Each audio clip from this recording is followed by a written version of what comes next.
Hello, puppies and kittens. Welcome to another episode of Blasphemers Bible with the usual assemblage. How is everybody doing today? Awesome. All right, Mark. I'm glad you could make it on a Tuesday. Good to see you. Yeah. For some odd reason, we got out early, so I'm here. Very good. Very good. Yeah, I was trying to. I had these the two doors up that top there. I had them open, and I was trying to coax one of my snakes to like come out, explore a little bit, and she wasn't doing it. And then I just looked in there, and she's not in there anymore. Oh. So basically, she's happy to explore on her terms. Sleep with one eye open. Yeah, and she's one of the venomous. So yeah, I'll have to. The dogs don't have access to your room right now, do they? Because that is a bad I might seem a combination. little distracted during the show. Yeah, there's one of the dog in the room right now. Oh no. Okay. Dogs and venomous they're all snakes. good. they're all good.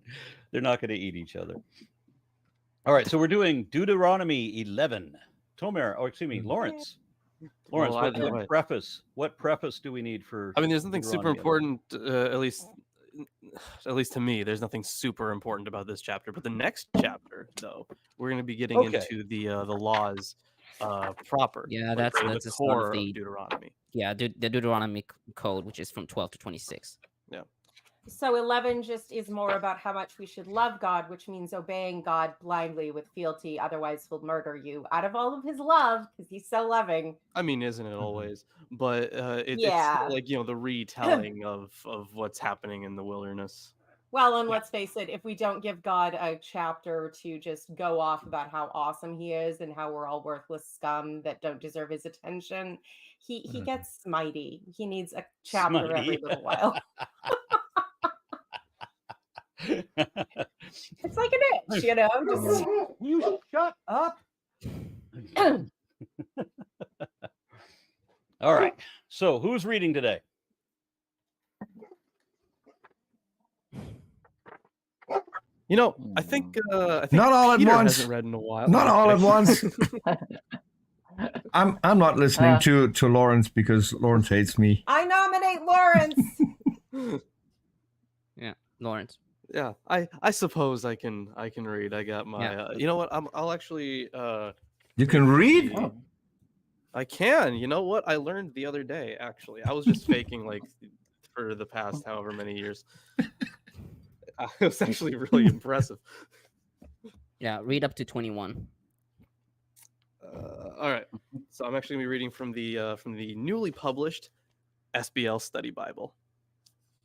All right. So chapter 11. You shall love the Lord your God, therefore, and keep his charge, his decrees, his ordinances, and his commandments always. Remember today that it was not your children who have not known or seen the discipline of the Lord your God, but it is you who must acknowledge his greatness, his mighty hand, and his outstretched arm, his signs and his deeds that he did in Egypt to Pharaoh, the king of Egypt, and to all his land, what he did to the Egyptian army, to their horses and chariots, how he made the water of the Red Sea flow over them as they pursued you. Also, Sea of Reeds. What he did to you in the wilderness until you came to his place, and what he did to Dathan and Abiram, sons of Eliab, son of Reuben, how in the midst of all Israel the earth opened its mouth and swallowed them up, along with their households, their tents, and every living being in their company. For it is your own eyes that have seen every great deed the Lord did. Keep then the entire commandment that I am commanding you today, so that you may have strength to go in and occupy the land that you are crossing over to occupy, and so that you may live long in the land that the Lord swore to your ancestors to give them and to their descendants, a land flowing with milk and honey. For the land that you are about to enter to occupy is not like the land of Egypt, from which... That's so funny to me. From which you have come, where you sow your seed and irrigate by foot like a vegetable garden. But the land that you are crossing over to occupy is a land of hills and valleys, watered by rain from the sky, a land that the Lord your God looks after. The eyes of the Lord your God are always on it, from the beginning of the year to the end of the year. If you will only heed his every commandment that I am commanding you today, loving the Lord your God and serving him with all your heart and with all your soul, then he will give the rain for your land in its season, the early rain and the later rain, and you will gather in your grain, your wine, and your oil, and he will give grass in your field for your livestock, and you will eat your fill.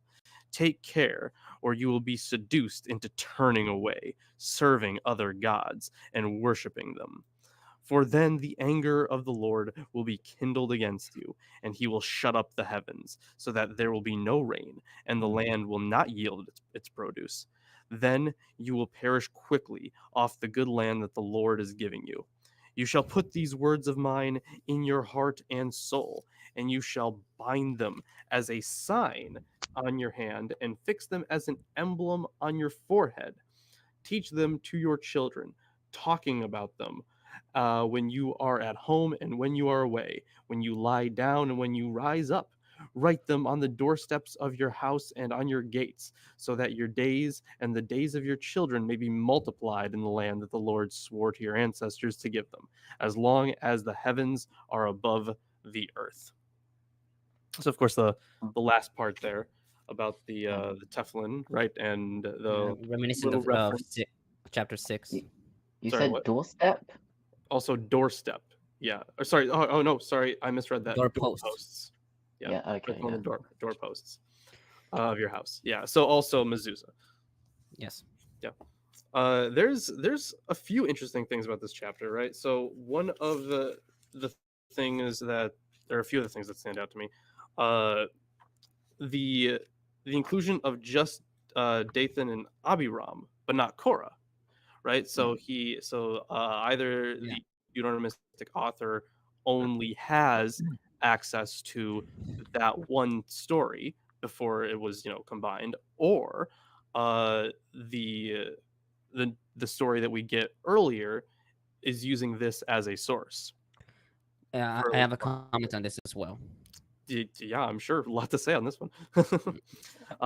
There is also, which I just found really funny. It's not like the land of Egypt, but of course, at the time, if we're doing the whole traditional dating thing, it still basically would have been Egypt, at least under this rule, right?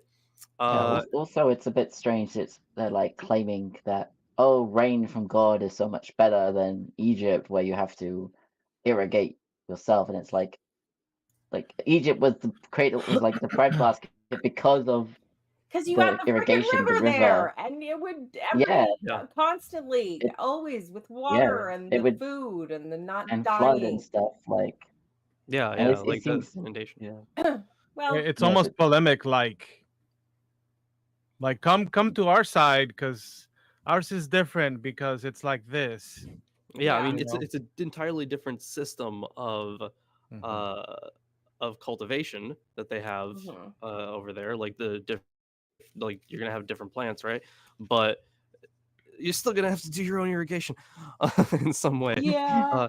So the and then yeah, the final things that I thought mm, was kind of cool was the heavens being shut up, like he's blocking the heavens. That idea, not only Right. does it go back to the whole Genesis thing, at least narratively speaking, but it Mhm. also plays on a lot of Mesopotamian literature where the heavens literally have windows that you close, that the gods would close, not you, but that you close them so that rain doesn't come out. And the references to Job about the storehouses, for example, like it's all part of that kind of cosmology with the firmament and Mhm. the yeah. So It's it all interesting. Yeah. It's fits in. interesting because the argument being made is that, this is so much better because I can give you rain so consistently, as if being under the power of God and the care of providence is much better than just having reliable natural systems. And instead Mhm. of that, what do we see? God is calling down droughts every time they piss him off slightly. And it just doesn't Like it feels like he wants more control so he can get more smitey. But it's a good thing because something.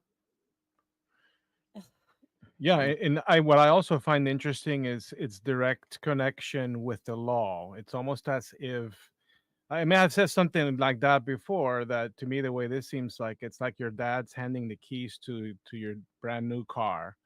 It says, here are the keys. You can drive the car. It's your car, but you've got to follow these laws, obey my rules. And if you don't, I'll take it away. And that car is the land. So it's like this entire law system seems to be rooted at this ancient superstition that worshiping this particular god would ensure better, crops. And I just find that really interesting how it gets completely missed in Christianity, how directly these two things are. And to take them apart and say, well, no, this is really about morality and heaven, that's just it's such a stretch. But anyway, that gets ahead. Yeah, I don't want to worry anyone, but I think you have to do the entire thing over because everyone was watching Arn looking for a snake being supervised by two dogs. I think that stole the entire show. So you'll have to do. Snake just tried to bite your face. No one No paid attention to what you guys said. Okay. Yeah. All There's right, one thing that pretty Aaron and I nice. have in common is we like to both feature our pet snakes on camera. Yes. There you go. Yeah, this- you've been a naughty girl. Test. Well, we're glad she's safe. Yes. Mhm. Yeah. We're Okay. also That was glad awkward. she's Now I venomous, can- right? Mildly, but Okay, she's good. but she's a sweet. Yeah, if she were to bite, then my hand would swell up like a balloon.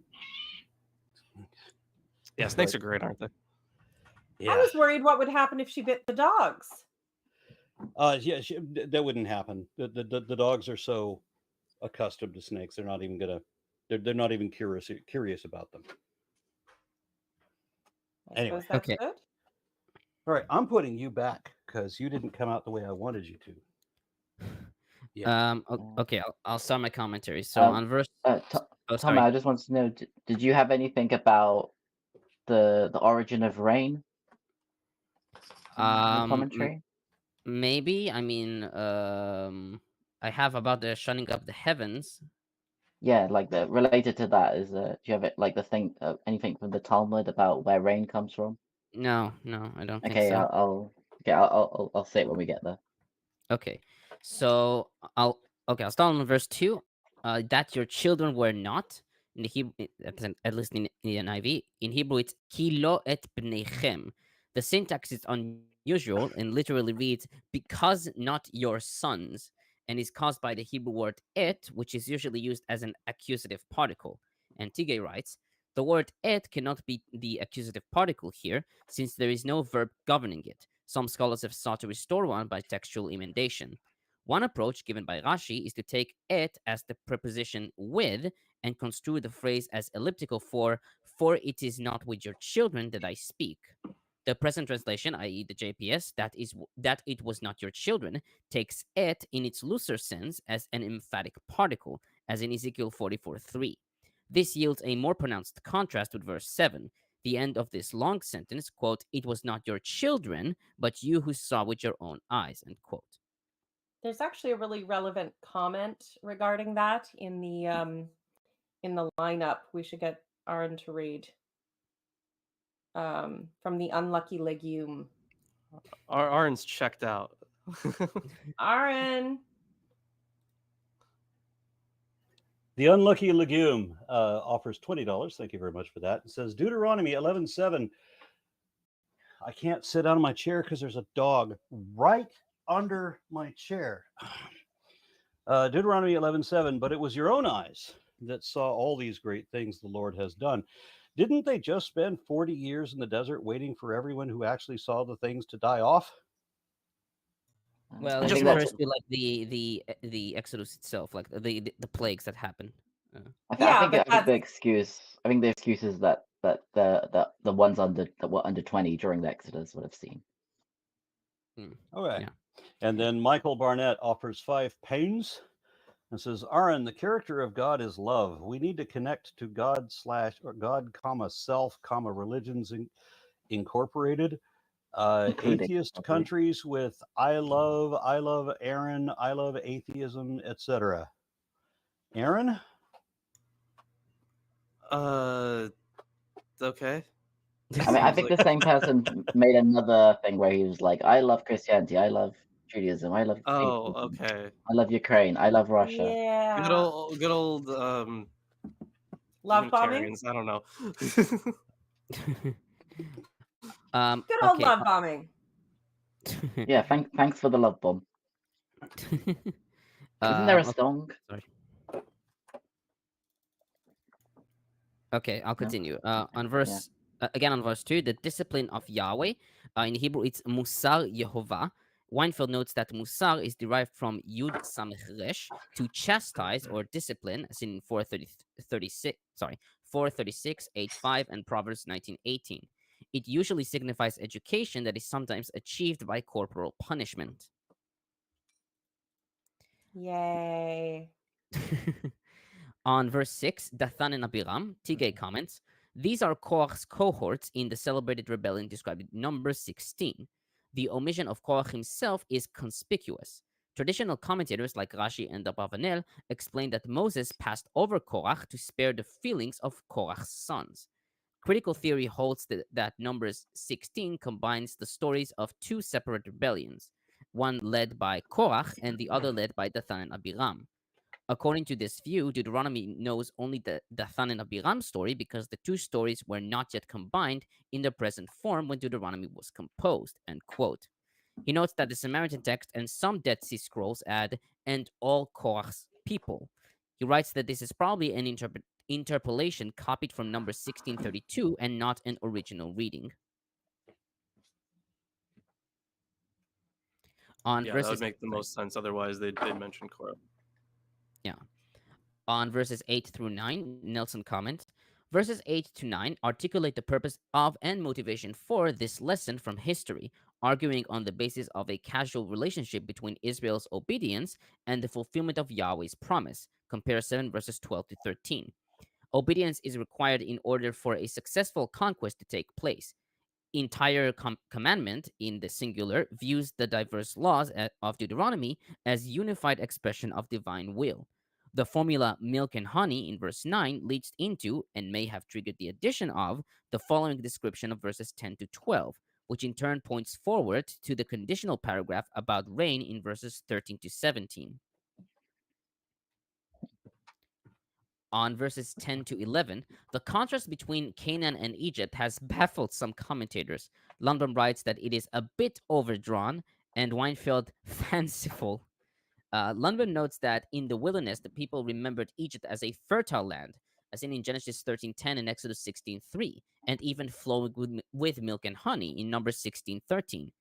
Tigay, however, notes that the Egyptians were aware of the difference between the sources of their irrigation and that of the foreign lands, as in the great hymn to the Aten and Herodotus Histories 2:13. On verse 12, the eyes of the Lord your God are continually on it. Traditional commentators debated whether this supervision is meant to make the land better, as in according to Rashbam, or to make it worse if the people disobey, according to Bechosho, Chiskuni, and Sfono. Rashi combines both opinions, quote, to see what its needs are and to initiate decrees concerning it, sometimes beneficial and sometimes damaging, end quote. On verse 13, obey the commands I am giving you today. The Hebrew Bible reads, listen to my commandments, which I am commanding you today. Weinfeld notes that this is surprising considering that these are the words of Moses. He proposed two possibilities. One, since Moses says that I command upon you today in verse 8 and 7:11, he could be speaking as an authority representing God, and so my commandments here refers to Moses. And Is two, God really all that powerful if he has to say, come on, listen to me? And two, since Moses generally speaks about the commandments of the Lord your God, as in 4 verses 2:40 and 6:17, it could be that my commandments refer to God, and Moses quotes him. He writes that the best solution to this issue is that God is quoted in the first person for the rhetorical effect. The promise to give rain is more personal than if Moses had said that God would do it. Since in 10 verses 14 to 15 it is obvious that God speaks, and since my commandments in verse 13 are indeed God's commandments, it is best to see this as directed towards God. What about so which one is probably the original though? He Did the says, Septuagint change it to he? Or wait, let me check real quick. It didn't. Oh, it's similar to I mean, it would be weird to usual- change it from he to I. So maybe it's more likely, I guess, that the original No, it's was not. I. This rendition of my commandments is also found in Samaritan, Vulgate, and the Targums. Ah, so it's definitely a change on the Septuagint side. Yeah, it's Okay. a Well, similar. it makes sense. If you're going to translate, According to McCarthy, it's an assimilation to the typical form of the expression as found in biblical Hebrew. And I see a variation in the Peshitta. I can check real quick. Which verse are we looking at again? 13. 13. Okay. it's 13 and 14. No, sorry. No, it's 14, 13. 15. What? Oh, yeah, there's more. Yeah, there's also... But that bit's not... I'm seeing it on verse 14 and 15. Oh, no, I'm talking about 13, the mitzvotai. Oh, okay. Oh, that's also different in the Septuagint? Yes. Yeah. Okay, because I've only got the note on the Vinasati. Hmm. I will grant. Let me check real quick. In the meanwhile, I'll do on verse 17. He will shut up the heavens so that it will not rain. Tigay comments, this phrase reflects the belief in treasuries or storages of rain in the heavens. They are, quote, the water which is above the firmament, end quote, in Genesis 1:7. God willingly opens the floodgates of the heavens in Genesis 7:11 and compare 2 Kings 7:2, and willingly stops or blocks the heavens lest rain will fall. Compare Deuteronomy 28:12, quote, the Lord will open for you his bounteous store, the heavens, to provide rain for your land in season, end quote. Also Jeremiah 10:13, Psalms 1-5-7, and Job 38:22.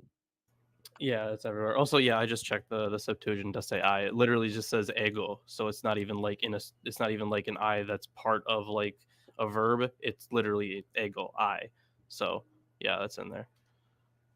Yeah, and the Peshitta. Oh, Samaritan says, reads he. Okay, yeah. Oh, and the Peshitta says, if then you obey the commandments which I command you today. Okay, so no, finish and then I'll go back to this 8:17. Yeah, okay. On that's finally on verse 18 to 21. Nelson comments, verses 18 to 20 reiterate the images of 6 verses 6 to 9. Perhaps this repetition represents a redactional framing of the paranetic chapters by the brackets of 6 verses 6 to 9 and 11 verses 18 to 21. What was written by God, taught by Moses, and put in Hebrew Natan into archival storage in the Ark now is to be publicly written and taught by Israel itself and set, again, Natan, into the heart. Verse 18 is an individual admonition, while the admonitions of verses 19 to 20 are communal and pedagogic. The educational methodology of verse 19 is that of oral instruction. The parent teaches by reciting aloud. This emphasis on the education of children responds to the challenge presented by the division of generations raised in verse 2 and looks forward to the long life of those same children in the land of promise, as in verse 21. All right, so there is you mentioned the idea of the rain being in storage, and I think Aaron's mentioned before the quote of like the storehouses of heaven and stuff. So I looked into it a little bit, and there is like in the Talmud a little discussion where they're like, where does rain come from? And so there's these two rabbis, Rabbi Joshua and Rabbi Eliezer. This is in Tainit 9, so I think it's actually a Mishnah. And so Rabbi Eliezer holds that the water comes from the oceans, and he bases this on Genesis 2:6, that says that a mist rose up and watered the plants. So before it had rained for the first time, there was a mist, and then so he takes that as textual evidence that rain comes from the sea. And then Rabbi Joshua says that we get the rain directly from heaven, based on this verse, right? You will drink water, originates in the rain of heaven. Now, so they're like weighing this, like, oh, these two opinions they're both from the Bible, so how does it make sense that they both kind of make sense? Because there's also Psalms 33:7, the storing the water of the ocean in kind of, it says that the he causes the sea to fill up the vaults of heaven, sort of thing. You could kind of understand it from the Psalms, and so they end up saying that some of the rain comes from the ocean, and also they were like, oh, how does seawater become not seawater, not salty? They're like, oh, while traveling in the clouds, it becomes sweeter. That's hilarious. Don't forget that the book of Job also, where God is bragging to Job about how so mighty he is. God says that he keeps the rain and the snow in storehouses. Yeah. So that he has armament ready for battle. I am proud of Aaron for catching up with us. It's kind of funny because those rabbis almost got close to reality. Almost. Right, yeah, Somewhat yeah. Well, accidentally. one of them was very close. Although it is interesting though that you noted how they have this, how is it able to go from seawater to rainwater, and how it would go from the sea and be stored in heaven. So one of the things about Mesopotamian cosmology was that at the ends of the earth there were windows, and not just like above but also like on the sides, right, like around it. So like that's where like the sea would end, and you essentially get into a realm of almost like cosmic rivers, like a cosmic river system. So it kind of enters that midway point between heaven and earth almost. So it is interesting how in that kind of worldview something like that could fit. Yeah, and I like what the Egyptians used to think, that whenever the pharaohs would enter the realm of the gods, they would have to go up on a raft and then catch a ride somehow up the Milky Way, because that's water too flowing apparently. Yeah, it was like supposed to be like an image of the Nile and stuff like that. Ooh, that too. Yeah, it's really interesting. I like this T-shirt. Cool. Very The other myth I like has to do with Marduk's defeating Tiamat, the sea goddess. The giant dragon goddess, and cutting her in half. Yeah. I was gonna name one of my snakes Tiamat, but I didn't figure she was going to be quite big enough to live up to that name. Hopefully not.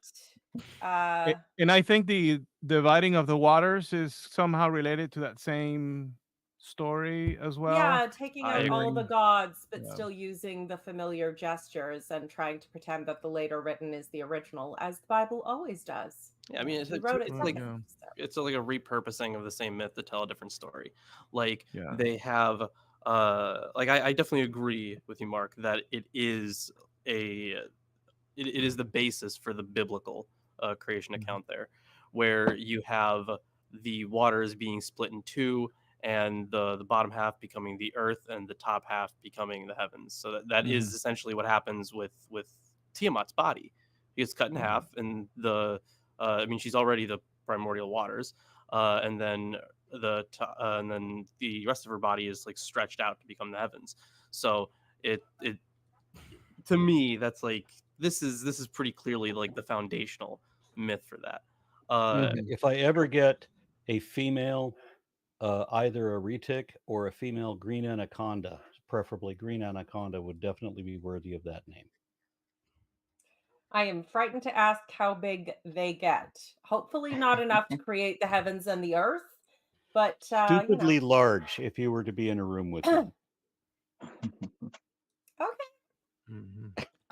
Okay. I think had we should- one on my shoulders. It took 2 people to lift it there. Okay. That that would do it. I think we should continue or read one comment. Okay. Frederick Agerbo says, "Damn you, Lawrence. Thanks to you, did I look up the SBL Study Bible, and after reading about it, do I want one now?" Yeah, it is pretty neat. There's a lot of cool stuff in here. I mean, it is like, well over 2,000 pages. Most of that is just Bible because it is a study Bible. So No. How much is it? like 50 or 60 bucks, something like that. Something. Yeah, it's not that bad. So there's a lot of interesting stuff in here, a good amount of notes, but so there's something about it that leaves it kind of wanting, because like study Bibles generally, since it's a whole Bible and then just some kind of text to go along with it, it doesn't go super in depth in places where I kind of wish they did, but that's just my own personal interest and not like the interest of general people. So there is a lot of good stuff in here, and we're gonna get to some of it later in today's show when we start the next It chapter. still won't replace your bookshelf with commentaries, is what you're saying. Right? Yeah, it's never gonna be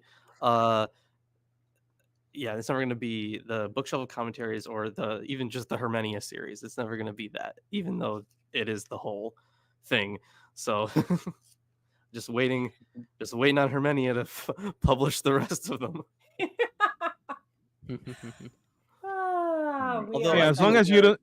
don't, as long as you don't do what I did while I was in seminary and got me one of these. This is one of those Cambridge goat skin, like legitimate goat skin Ooh. leather, with the red on the side that's gold. I paid over $100 for this. It's an Red and NASB, and black. I don't read it. It's garbage. But anyway. Yeah, red and black. It looks good, but it also looks awfully concise. It Well, is. it doesn't appear. It appears to be for religious purposes more than. Yeah. That's I don't know if you not can a see it. comfortable. It's pretty It's tiny. not a comfortable Bible for like one fly. One fly. Whereas I got the old Schofield Bible, which has the original Schofield notes in it, which is sort of indicative of some of the start of American evangelicalism in the 1920s. Kind of think of that era. The Schofield Bible came out with all these marginal notes. That's where you get the myth of, oh, the eye of the needle really means the door in the town, and you had to get off. So the rich man can still come in. It's just, he has to be humbled first, but that's fine. And a bunch of other stuff that, again, these notes made it into the popular Christian imagination, but they were not, they did not always provide sources for those claims. So, Isn't it like a system, right? The Schofield system. Isn't that what it could be? This is the old Schofield. It's like the original with all the original notes. They've updated since. Obviously, some stuff has been found to be bullshit, and there were some really interesting conspiracy theories about old Earth creationism and the pre-Adamite creation, and very similar to that guy Aaron you took on. Who put the entirety of geological history between the first 2 verses of Genesis. There was some that was actually prefigured, shall we say, in some of those early 20th century things that honestly I like. It's actually one of those things where reading Christian literature helped me find out about these things. And I mean like fiction, like Grace Livingston Hill books, which were written in and said at that time. And she would include a lot of what the Christian perspective was at that time. And then you look into, oh, this is the special Bible. What's she talking about? And you do a little research. Oh, it's the Schofield Bible. This is, it's a little special. It has an interesting place in history. I would not use it as a source for, actual scholarship, but in terms of understanding how the hell the American evangelical system got to where the fuck it is right now, it's a step in that path. and certainly a notable one. And we moved now to Deuteronomy 12? No, there's still a bit left, but I see another comment. I want to hear what Lawrence was going to say. No, I was sorry. also going to bring up Ellen G. White. She's Oh, very Christ. responsible Seventh-day Adventist lady, yeah. for like modern young Earth creationist stuff. Hmm. It's wild. Oh, they had some weird ass shit. Yeah. Oh. So Matt White says, what's the difference between Lawrence and Tomer? Lawrence will never finish his commentaries. Aw. It'll never. There's too much. But maybe one day. Maybe one day. Okay. Do continue. Lawrence, please Tomer. continue. Yes. I finished the commentary for this part. There is another Okay. part from 2022 to 32, I believe. Yeah. If you will diligently observe this entire commandment that I am commanding you, loving the Lord your God, walking in all his ways, and holding fast to him, then the Lord will drive out all these nations before you, and you will dispossess nations larger and mightier than you. Every place on which you set foot shall be yours. Your territory shall extend from the wilderness to the Lebanon, and from the river Euphrates to the western sea. No. Hold on. Oh, weird. There's like some bleeding in from the other page, so it looks like it's no with a period, but it's not. No one will be able to stand against you. The Lord your God will put the fear and dread of you on all the land on which you set foot, as he promised you. See, I am setting before you today a blessing and a curse. The blessing, if you obey the commandments of the Lord your God that I am commanding you today, and the curse, if you do not obey the commandments of the Lord your God, but turn from the way that I am commanding you today, to follow other gods that you have not known. When the Lawrence, could you read that again, please? But everything from 26 on, but as Joe Pesci. No, because I can't do the voice. See, I'm setting before you today a blessing and a curse. The blessing, if you obey the commandments of the Lord your God, is It's gonna come I'm out bad. commanding you today. It's gonna come out bad. I Curse. promise. It's gonna come out as if I did a racism. And a curse. It's gonna come out If you bad. do not obey the commandments of the Lord your God, but turn away from the way I'm commanding you today to follow other gods that you've not known. Good enough. This is how I see God. As Joe Pesci, listen. I understand the Carlin reference. I get it. I think there's a future in that. I like that. Hey, better What, I'm Joe funny Pesci to than you? Jehovah. At least Joe Pesci will get some shit done That's now and true, again. yeah. Jehovah Pesci. When the Lord your God has brought you into the land that you are entering to occupy, you shall set the blessing on Mount Gerizim and the curse on Mount Ebal. As you know, they are beyond the Jordan, some distance to the west in the land of the Canaanites who live in the Arabah, opposite Gilgal, beside the oak of Moreh. When you cross the Jordan to go in to occupy the land that the Lord your God is giving you, and when you occupy it and live in it, you must diligently observe all the statutes and ordinances that I am setting before you today, which is really, that last part is kind of interesting, right? Because that has led some scholars to think that they didn't have to observe the commandments until they got to the land. So, I mean, from the way it kind of sounded in, the other deliverances of the law, made it kind of seem like, yeah, you should probably do this. But this one includes an intrinsic tie to the land. And I in don't know fairness, why, but there I are kept some waiting. of them that they Go ahead. couldn't have, if they're talking about giving a tithes of their crops, Right. It would they have to can't be. do that while they're wandering. Yeah. The And it would have to temple be in like the shekel, temple. Yeah. yeah, is clearly, even just the word is a reference to the temple, which isn't built for much later. So I'm just surprised Yeah, I there was think it not might one also be- reference to Mount Doom. I didn't, yeah, well, I did see a beautiful Christmas tree on social media with one tree to rule them all, and it had a great big eye of Sauron on top. Brilliant. You know what? If you're going with the chosen one, I'd take the one with the better mythology. Mhm.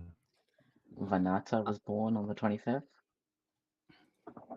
Isaac Newton was born on the 25th. But also, yeah, it's important to note that these blessings and curses, we're gonna kind of hit back on them once we get to chapters 27 and 28.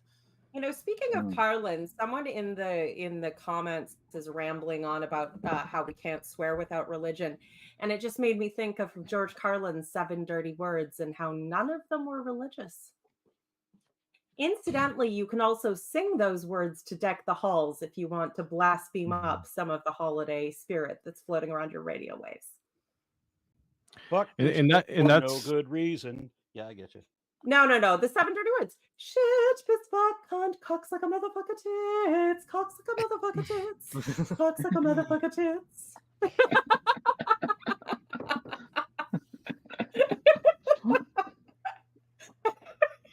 Yeah, that's gonna be Demonetized. memed Perfect. later. That'd be a hell of a holiday album. But Thinking between apparently a lot of between Jehovah Pesci and Lilith Carlin, we've got another show going here. Oh God. Yeah. Oh, we have to make the law interesting somehow. So And come here. Yeah, Are you yeah. done yet? No. So in verse on verse 24, I didn't write a comment on this because I think I covered it on 1:7, but I can quote Lundbom real quick for a refresher. The wilderness is the Negev and the southern desert. The Lebanon takes in the two mountain ranges in modern Lebanon, the Lebanon range running parallel to the Phoenician coast and the anti-Lebanon range further inland. The Euphrates River is its northwestern portion in Upper Syria, and the Western Sea is the Mediterranean. And I think I've said in Deuteronomy 1 that these like boundaries, or I think maybe numbers, I don't remember exactly, were not they, they didn't really happen. It was more ideological. I think Yeah, if I anything, it was think probably the- describing the land that they lived in at the time it was written. Yeah, Yeah, but I the mean, borders it's- themselves of so like, there the is kingdoms- a story of that David conquers Syria, and because he doesn't conquer, he went at the time that he conquers Syria, he had not even I guess dispossessed the land of Jerusalem from the Jebusites, and so there's always been like a controversy about whether this conquering of Syria was a national like conquering, so to make this part of the land, like what this would say, it would actually the laws would pertain to it, or whether it's not considered annexed or whatever because David did it on his own without consulting the Tumim and whatever. So without sort of full regal authority, as it were, of the yeah, I kingship. think I'm almost sure that from a halachic perspective, Jewish law would not consider the Syrian area to be part of the land with respect to, the laws that must be kept in the land, the tithes and the Shemitah, the not plowing 7 years or whatever, all of those sort of stuff. So, and also this also includes, by the way, if you modern day Israel, for example, the southern part where there's like desert, the Negev region, that's also technically not part of the land of Israel. although the From a Judea, halachic perspective. yeah, but the kingdom of Judah did rule it, I believe. Yeah. It's just because it's not part of the. If we, like the last time we did with the image, and you went around. Yeah, In it terms wasn't of borders like and the part stuff. of the, covenant narrative explicitly. it wasn't part that's- of the promised land. Yes. Why Yeah, would yeah. anybody want it, right? It's just a barren land in it. Just like It's by the way, it's a very modern thing to have a country that claims uninhabited land. Like, if you look at when we look at maps and stuff, like this is the land, this is the area of this empire, blah blah blah. A lot of times it just doesn't include deserts because no one cared too much. They're like, okay, most of the people living in deserts would just be Bedouins and stuff. Like, the Ottoman Empire, for example, they had control for hundreds of years over the Middle East, and they never claimed, or we never talk about them claiming the interior of Saudi Arabia, because there wasn't a hell of a lot of practical use to it from their yeah, perspective, I imagine. And that does make a certain amount of sense. yeah, like, But yeah, and it's there actually is one place in the world today that is unclaimed Yeah, between because Egypt and Sudan. yes, because was it the reason that the before the countries became independent, there was a British colony, and the borders was like Egypt, here was the line, and then it went down a little bit, and Sudan's one went up a little bit, and so there's a bit where they both claim, but there's a bit that neither of them claim because the borders were never directly next to each other. So there's this triangle in the desert that no one knows. So if you want to okay, start your own great. country, Well, you know what? I've lived in a desert before. It's fine. I can do it. And I'll probably live once I get there. So verses 26 to 28, Lundbom comments, verses 26 to 28 bring Moses' teaching and preaching in chapters 5 to 11 to a climax. This teaching and preaching takes in the 10 commandments and sermons developing from commandments 1 and 2. Israel must love and serve Yahweh and Yahweh only, and not go after other gods. Obeying the commandments will bring blessing. Disobeying them will bring a curse. Anticipated here is the more extensive list of blessings and curses in chapter 28, also the curses in 27 verses 15 to 26. Israel is faced with two options and must choose. Compare 30 verses 15 to 20 and Joshua 24 verses 14 to 15.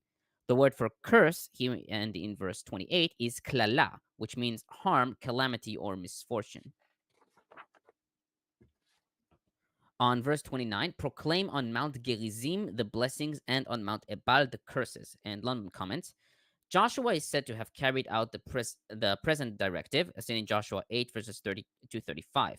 About the location of these mountains, there is no doubt. They overlook the biblical city of Shechem, modern Nablus, Mount Gerizim being on the south and Mount Ebal being on the north. Shechem is mentioned often in the Old Testament as an important gathering place, as in Joshua 24:1, Judges 9, and 1 Kings 12:1 and 25. The bones of Joseph were buried there, according to Joshua 24:32. A blessing and curse ritual on the slopes of these mountains is prescribed in 27 verses 11 to 13. And I think the Samaritans think that Mount Gerizim is Mount Moriah. yeah, that's where they built their temple. Yeah. Mount Yeah, Moriah. I'm actually They gonna. dug their minds too deep. So yeah, so Mount Moriah is a name given in the Bible for the place of where the temple is to build, and I think it's used in a couple of other places. It's also supposed to be the traditional place where Abraham was bound Isaac, and where Jacob saw his dream, and and also possibly is there an idea of what else was there? Possibly, I don't remember.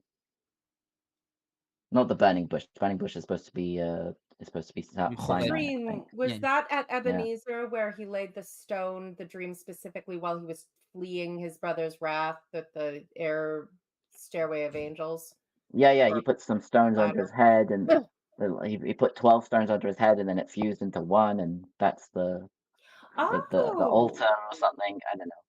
Yeah, but that might not be the Bible. That might be a midrash. That sounds like some of the additional content that you get. Because he's going to have 12 sons. Yeah, I did want to note something about that though. The location of this, right? So the association of Canaanite inhabitants of the Araba with the site of Gilgal near Jericho and the distant oak of Moreh at Shechem does not make geographical sense. At least according to the SBL Study Bible. Something in the Bible doesn't make... Listen to the way the American Russian pronounces that is so much different than the way Tomer or I think Isaac pronounced that. Shechem? Shem. Yeah, Shem. close enough. It's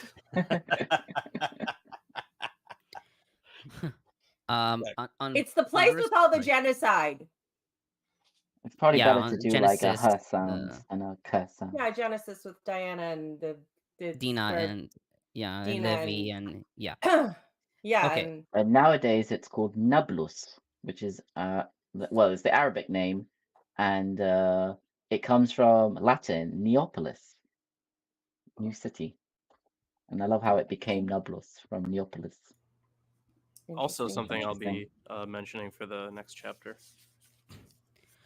Okay, on verse 30, several commentators write that this verse is a topographical gloss. Weinfeld and Nelson write that this verse was apparently necessary for the Judites who were not familiar with the location of northern sight. Nelson writes that this gloss fits with the book's dramatic setting in that the people have not yet entered the land and so require directions. Mhm. And finally, on the near the great trees of Moreh. So in Hebrew, it's Elonei Moreh, the oaks of Moreh, probably. The Elon tree or Elon has been identified as a terebinth, according to BDP Dictionary, or as an oak, Weinfeld and Nelson. In Genesis 12:6 and 35:4, we find the terebinth of Moreh, Elon Moreh, which some have identified as being the same site as Elonei Moreh, according to the Septuagint, Samaritan text, Ibn Ezra, and Tigay. Weinfeld proposed that the author of Deuteronomy intentionally changed the oak into oaks to indicate that it was not a sacred tree standing there for worship, but a grove or a small wood serving some aesthetic or practical purpose. The Samaritan text adds in front of Shechem, and McCarthy writes that this is to neutralize the earlier phrase in the front of Gilgal. Chazal in Sifrei Deuteronomy 56 reject this addition as a forgery, which is kind of interesting. The Vulgate reads, a valley extending and stretching afar. The Peshitta identified it as the oak of Mamre, which is mentioned in Genesis 13:18, 14:13, It and is. 18:1, an identification which Lundbom rejects since it is located at Hebron. Nevertheless, Targums Jonathan reads, the vision of Mamre. Yeah. Okay. I find that distinction between the one tree versus many trees kind of interesting because of what I know about the worship of Asherah under a tree. I don't know how much you guys have talked about that in here. But We've how this definitely Speaking of mentioned which, it a little. I just obtained a snake today that I named Asherah. Well, there you Oh, go. that's nice. So you're gonna like Yeah. this story. So Yeah. one of the ways that I've heard that she was worshipped, because she was sort of like a counterpart to Baal in the Canaanite, and so she would get him excited. So whatever she did would get him excited, and he would then, as the god of thunder, responsible for rain, which we just kind of read that the laws and everything have to do with that. But Baal was the god that was known for that in that land. So he would get excited upon the sight of temple prostitutes having sex underneath trees on top of hills. And Don't so we all? he would then jerk off on the sky and fertilize the clouds to bring about the rain, and that's how Canaanites. That's That's actually why that's why it's called cloud seeding. There of you go. course it That's- is. That That's why you do all your planting just before Bukkake season. yuck. But that then closely mimics the Sumerian epic of Inanna, and when you talk about her playing with her fruit beneath the trees, and it then eventually get her marriage, which was arranged, and she, we talked about it at the very beginning. There's this argument between farmers and herdsmen, and she keeps saying, I don't want him, he's not the right kind. I want the farmer who's going to give me wine, and he's like, I'll give you butter and cream, and and then they have make-up sex, and there's cream in the furrows of the land, and so on and so forth. So it's very clear what's being talked about, but it's very Yeah, similar. there was obviously an awful lot of work involved in putting the cream in the furrows. Yeah. Yes, I'm sure there was.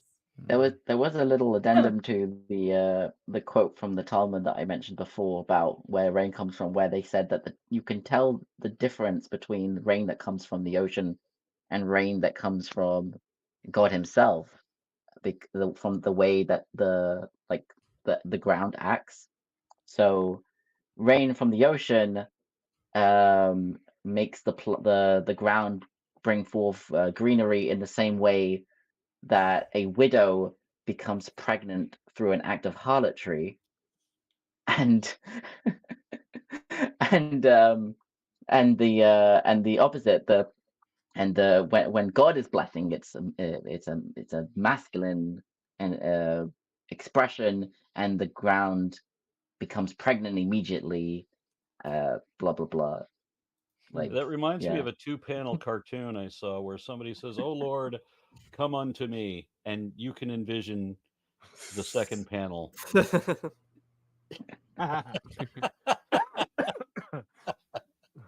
Let it rain down. Oh, let us not get into the sexuality of worship music, because then you conflate that, which is way more inappropriate than Christians realize, and you bring in the whole God, my Father, and Christ, husband of the church, and you merge that, and then that becomes the most fucked up shit you will ever hear. It's amazing how these people are oblivious to the things that they're implying. How many times have you seen church marquees that say things along the line of "the most powerful position is on your knees"? I love I those. actually saw. I Those actually are my posted favorite. one. I actually agree posted with them one in even. the. I posted one in the meme channel on the Discord today. What was it? Those who eat the devil's corn will choke on his cob. Oh yeah, there's lots of them. Make sure Jesus has come inside you. A 4-inch tongue No, can bring a don't let 6-foot man to his knees. What I read was don't let the devil come inside you. Jesus comes first. Oh, that was the Osteen quote, which was epic. Just That's epic. good. That's good. Like, I'm not inherently against threesomes, but I'm not getting into one with Jesus. Ew. Yeah, Jesus Okay, I comes think, inside, and the Holy Ghost washes his glory over you. Yeah, I think it's time. I think it's time we should move on. Don't you think? I feel like Tomer may be feeling uncomfortable. Tomer, you don't like talking about the Holy Spirit coming onto you? No, For actually, some no. reason, whenever we bring up Bukkake, Tomer gets upset. Hmm. Okay, now does that involve ectoplasm or not? Because Respect for Tomer. Let's continue, please. Oh, wait, we've got Trevor. yeah, I've got one one more comment. comment I've got to read. Yeah. Trevor Wright says, to what extent are these religious laws practiced among the Israelites during that time? Or was there a hierarchy in terms of who it was applied to? It's honestly really hard to say. A good amount of these were probably practiced. They probably had some semblance of a court system for it. I mean, most of the ancient world did, so it wouldn't be too much of a stretch to say that. But I mean, they would probably be practiced and enforced as much as, well, probably not as much as, but almost to the extent that laws here are practiced and enforced. Like, you ain't gonna get a ticket for jaywalking usually. I was gonna say they didn't have the highway code back then. They had so like the my way or the highway code. I see. Yeah. So it is really hard to say, right? Because like all we have are these textual records for it, and I don't remember if there are any like accounts of independent citizens talking about their their interactions with anyone who would enforce these laws. So it is hard to say. Yeah, it would have been like kind of the civil law system of the people. We just think of it as a religious thing, but the religion was part of their culture. no, there certainly would not have been the distinction between religious and secular at all. Yeah, and before Tomer continues, I don't want to seem like unprofessional, but you got to appreciate this kind of Bible study. What we're doing here is a little unique. It's different than what everybody else does. I mean, there's not another Bible study I can think of where they make sure to bring up some form of bukkake every single week, Which is not related to the Bible at all. But yeah.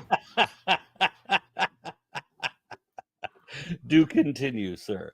I mean, I finished my commentary. That's just yeah. The Okay, next chapter. so are we ready to move on to Deuteronomy 12?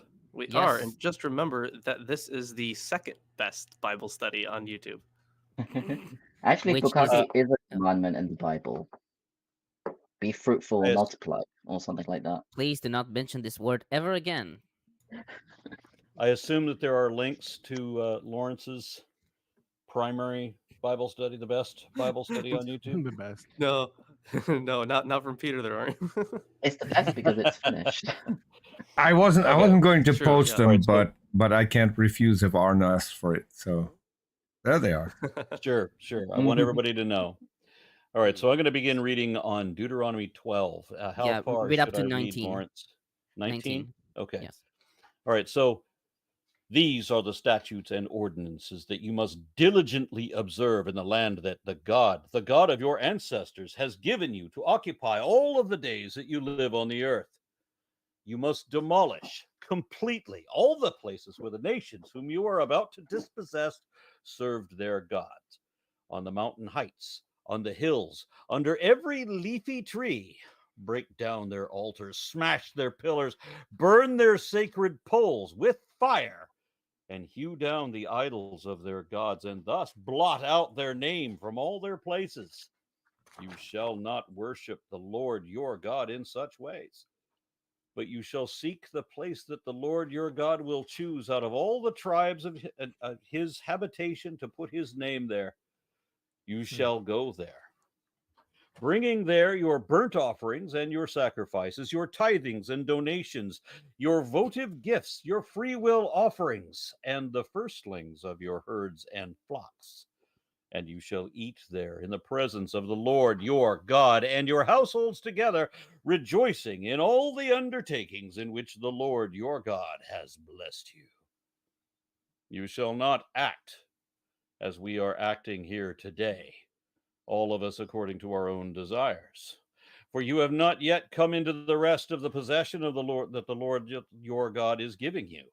When you cross over the Jordan and live in the land that the Lord your God is allotting to you, then, and when he gives you the rest from your enemies all around you, that you live safely, then you shall bring everything that I command you to the place that the Lord your God will choose as a dwelling for his name, your burnt offerings and your sacrifices, your tithings and your donations, and all your choice votive gifts that you vow to the Lord. And you shall rejoice before the Lord your God, and together with your sons and your daughters, your male and female slaves, and the Levites who reside in your towns, since they have no allotment or inheritance with you, take care that you do not offer your burnt offerings at any place you happen to see, but only the place that the Lord will choose in one of your tribes. There you shall offer your burnt offerings, and there you shall do everything I command of you. Yet, whenever you desire that you may slaughter and eat meat within any of your towns, according to the blessing that the Lord your God has given to you, the unclean and clean may eat of it, as they would gazelle or deer. The blood, however, you must not eat. You shall pour it out on the ground like water. Nor may you eat within your towns the tithe of your grain, your wine, or your oil, the firstlings of your herds and flocks, any of your votive gifts that you vow, your free will offerings, or your donations. These you shall eat in the presence of the Lord your God, at the place that the Lord your God shall choose, you together with your son and your daughter, your male and female slaves, and the Levites resident in your towns, rejoicing in the presence of the Lord your God in all your undertakings. Take care that you do not neglect the Levite as long as you live in your land. Yeah, so quite a few things here. So, firstly, there's the whole finding, the place where he sets it was the place that the Lord will choose, right? Yeah, so he hasn't decided yet. Right, yeah, almost. So this caused a good amount of debate, right? And now in later biblical texts, we will see that the place where he sets his name it's always Jerusalem. However, for this section, I did want to pick out something here from the SBL commentary. So this is a little blurb written by Walter Houston.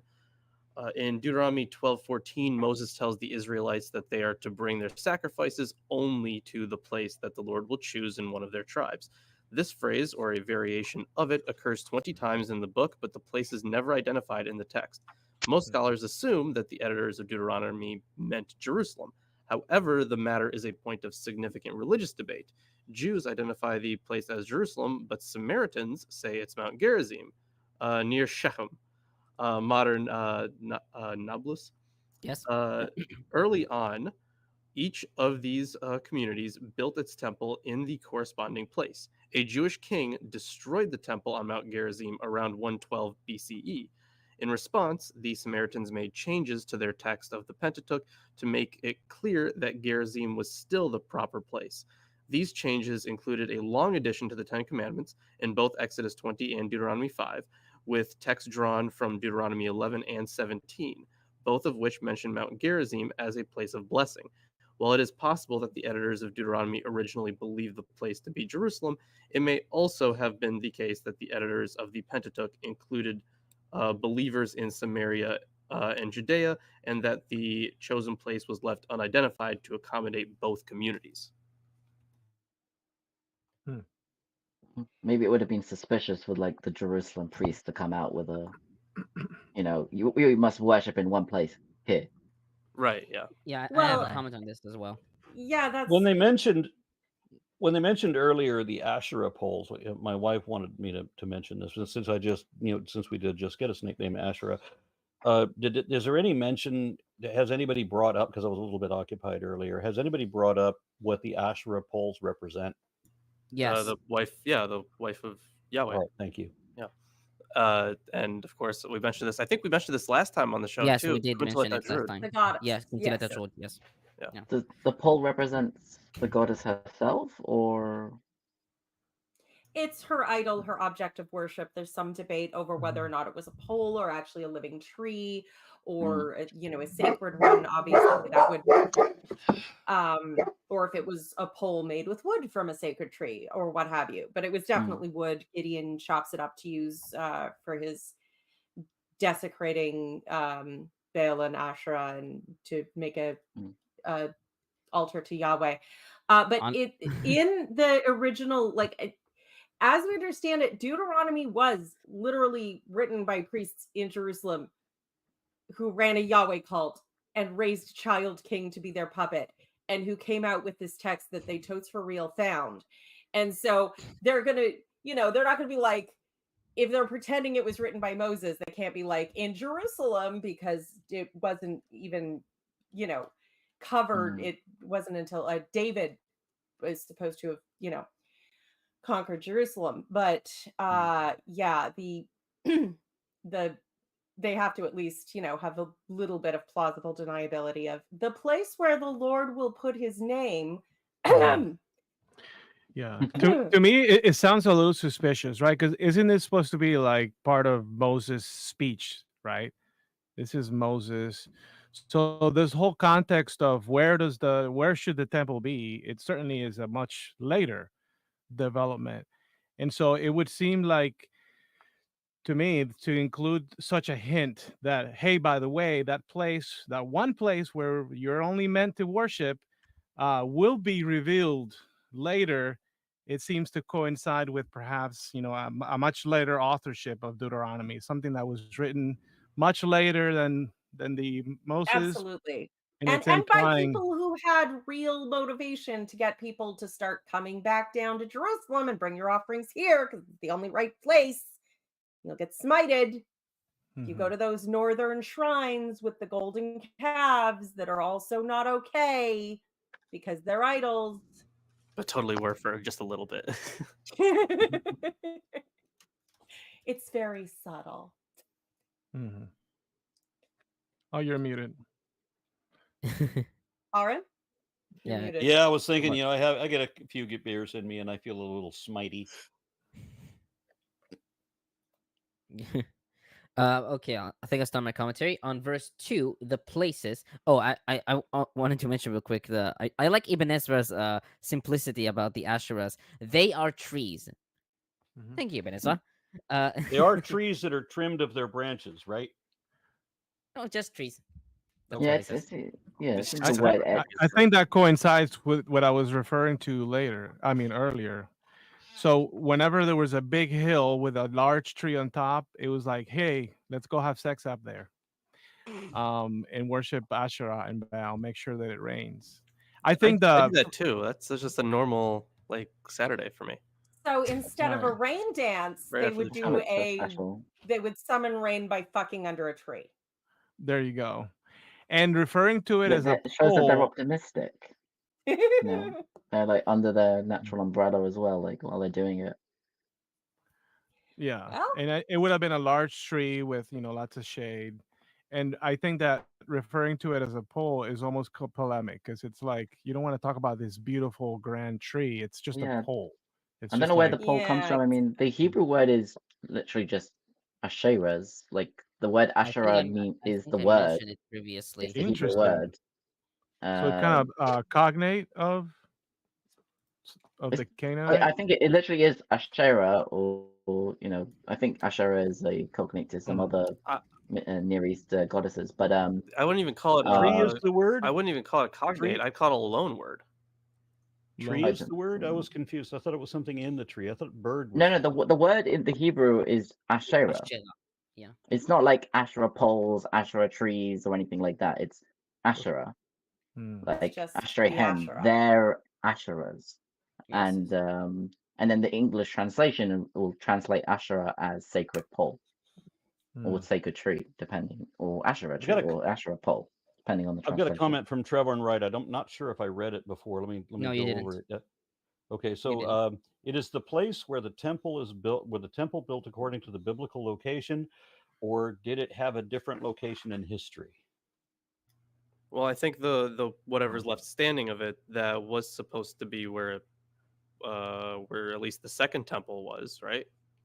Because Yes. Yeah, there probably The was a second and first temple in Jerusalem, but there might have been other temples. Yeah. But this is the Jerusalem temple that they're talking about. And there's several mythologies about how this spot was chosen. There's the story that it's, where the binding of Isaac might have been, but there's also the selection during the plague brought by David, having the audacity to have a census of the people when he took over as king from a completely different dynasty. And so God called down a plague for 3 days, and then David repented just as he saw the vision of the angel with the great sword, and this is the place where the angel stopped, and that's where he got bought the threshing floor and made the altar, and then that ultimately is supposed to have been mythologically where his son Solomon then built the temple. But it was sacred to the Lord and revealed in that story. Not sure why that makes it a good temple location. God was a raging dick, but then eventually he stopped because someone begged him enough. I mean, it's kind of on brand, but Well, there was always some important connection for temples to be on hills. oh yeah, Yeah, that was like such a common thing. Like it is so rare to find a place that wasn't built to find like a holy place that like a temple, I should say, that wasn't built on a high ground.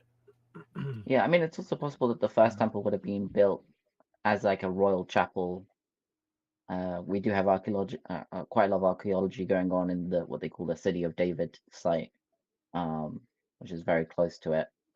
absolutely. And the first temple, the claim is that it was so much grander than the second temple that when they laid the foundations of the second temple, the old men who could still remember the first temple wept.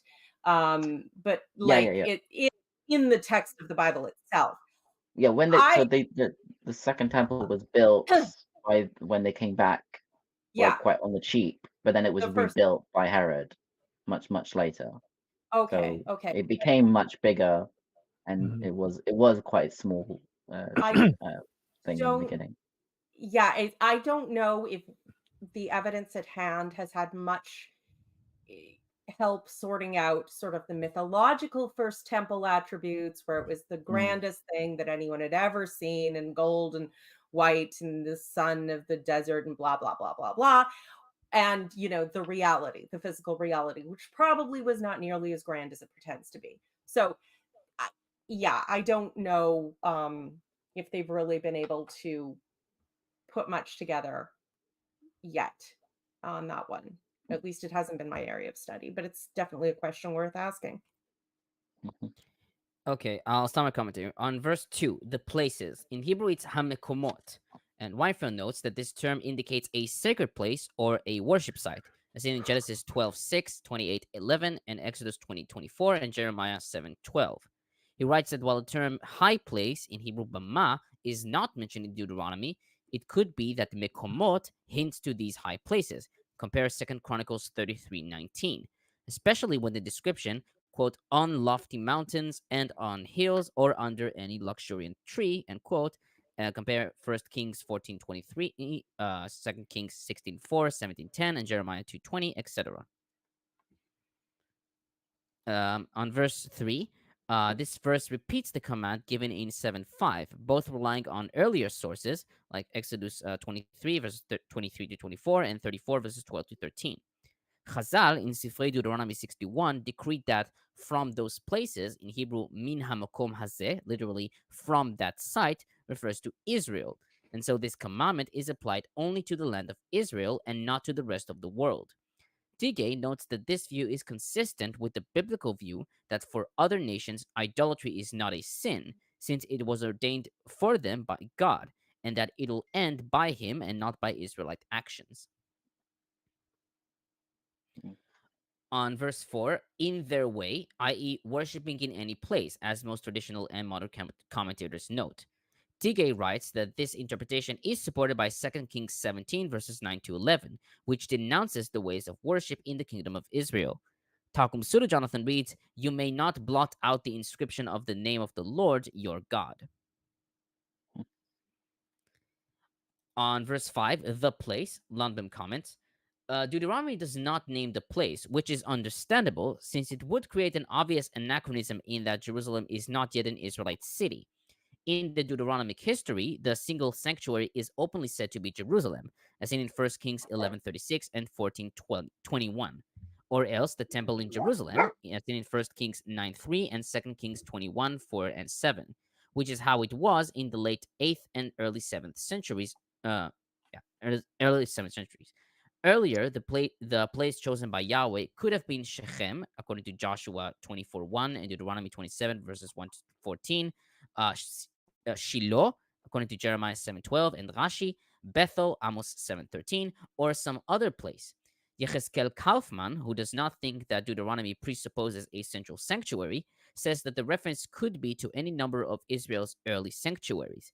The novelty of Deuteronomic law, in his view, is not the concept of a central sanctuary, since from earliest times the great sanctuaries of Shechem, Bethel, Dan, Giv'on, and Jerusalem overshadowed smaller local altars. To these sanctuaries, it was the custom to make pilgrimages 3 times a year, as seen in 1 Samuel 1 and 1 Kings 8. The new feature of Deuteronomy is its emphatic prohibition of all sacrifices outside the one chosen site, as seen in 12, 13 to 14, 17, 26 to 27. These are all verses. Right. Yeah, I forgot about this. Yeah, this probably relates to the tradition that the tabernacle, after the desert period, was in a couple of different places, like you said, Shiloh, Dan, whatever, and then it was brought to Jerusalem. So the idea maybe is it says to the place that God has chosen for you among the tribes. This can maybe reflect, it's a changing place. It's wherever the tabernacle is. I'll put the tabernacle there. Put the tabernacle there. Okay, now go to Jerusalem and make it permanent. So that could be the reason why they didn't put a name for the place. Yeah. And now to put his name there for his dwelling in the same verse, Nelson writes that the concept of putting one's name on something reflects the practice of kings immortalizing their names on memorials and monuments, so to demonstrate possession and sovereignty. The Septuagint reads, to designate that his name be called there, and the Targums, to have his Shekhinah dwell there. Oh yeah, that's a fun one, the Shekinah, right? His divine presence. It gets a lot more attention in apocryphal texts, where it kind of seems like a miniature sun is just like it was said to be like in the middle of the garden, for example. And I forget which text it was, but yeah, it was in the middle of the garden, and you couldn't approach it because like it was so hot, it was blazing, it illuminated everything. But then eventually, because of the sin and the fall, it just kind of slowly rose up and yeeted itself out of there. So now the Shekinah's not on earth anymore. But yeah, that was the story in at least one And- apocryphal text. And that's why you don't need the sun and the moon until the 4th day, because they had Right. something else for Of like course, the Shekinah. They had the glowing there was no one fireball else that there, but- yeeted itself out because someone had a fruit. Yeah. Yeah, it's almost like in Lord of the Rings they have before the sun and the moon was created, there was the trees of The two whatever. trees of Valinor. Yeah. Yeah. Mhm. Yeah. On verse 8, everyone doing as they see fit. Tigay comments, from the context and verse 13, it seems clear that this means sacrificing wherever one pleases, implying that at the time of Moses' address, individual Israelites could perform sacrifices wherever they wished. This implication seems inconsistent with Leviticus 17 verses 1 to 9, which states that a restriction of sacrifice to a single place, the tent of meeting, was already commanded in the wilderness. David Zvi Hoffman supposes that the rule of Leviticus 17 must have been relaxed once the Israelites entered the settled territory of Transjordan, since its purpose to prevent the worship of satyrs that were thought to reside in the wilderness, according to Leviticus Satyrs. 17:7, Oh. in English, no longer applied. However, this explanation is undermined by Leviticus 17:7, which tells that the rule is, quote, a law for all time throughout the ages, end quote. Critical scholars who assign Leviticus 17 to a different source assume that Deuteronomy was not aware of Leviticus 17 verses 1 to 9. Yeah, satyrs, in case anyone doesn't know, are famously lustful. Like, think of the fawn tumnus, but just a giant erection and boning everything that moves and or doesn't. Yeah, don't most artistic depictions of satyrs just have them with an erection? Or actively fucking a goat. That too, yeah. In missionary position, which seems very strange for the goat. Yeah. Let's not get there. So on verse 10. It's the Greeks. It's not me. I didn't carve this thing. Yeah, well, it's the Israelites, not the Greeks. So he will give you rest.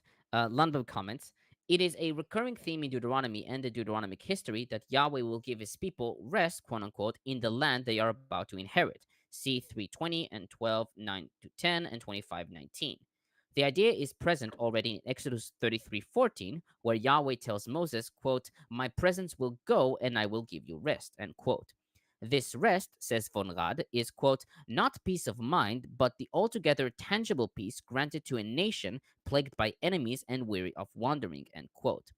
It is a gift from God, and although nearly revoked in the wilderness, Psalms 95:11, it was said later to have been achieved. For example, under Joshua in Joshua 21:44 and 22:4, but especially under David in 2 Samuel 7:1 and Solomon in 1 Kings 5:18, which is 4 in the Old Testament, I believe, and 8:56. Targums Pseudo Jonathan says rest will be achieved when the temple is built. The chronicler adds that rest was achieved also in the reigns of Asa and Jehoshaphat, seen in 2 Chronicles 15:15 and 20:30. For the writer of Hebrews, Christian believers have come into the Sabbath rest awaiting them, as seen in Hebrews 4:9. On verse 12, and the Levites, in the Bible, the usual list of the needy consists of the poor, the stranger, the orphan, and the widow, as seen in Exodus 22, verses 20-24, 23:9, and Leviticus 19:10 and 23:22. Here and in 10:9, the Levites are added. Weinfeld writes that Josiah's reform deprived the Levites from their roles in the temples and high places, which were spread throughout the land. This reform made the Levites unemployed, and they left for Jerusalem. Compare 18 verses 6-8. Deuteronomy makes sure to take care of the Levites and share them in the feasts held in Jerusalem and other cities, as seen in 14:29, 15 verses 10 and 14, and 26 verses 11 and 13. You said Josiah stopped the Levites from Deprive being... them, yes. Huh, that's weird.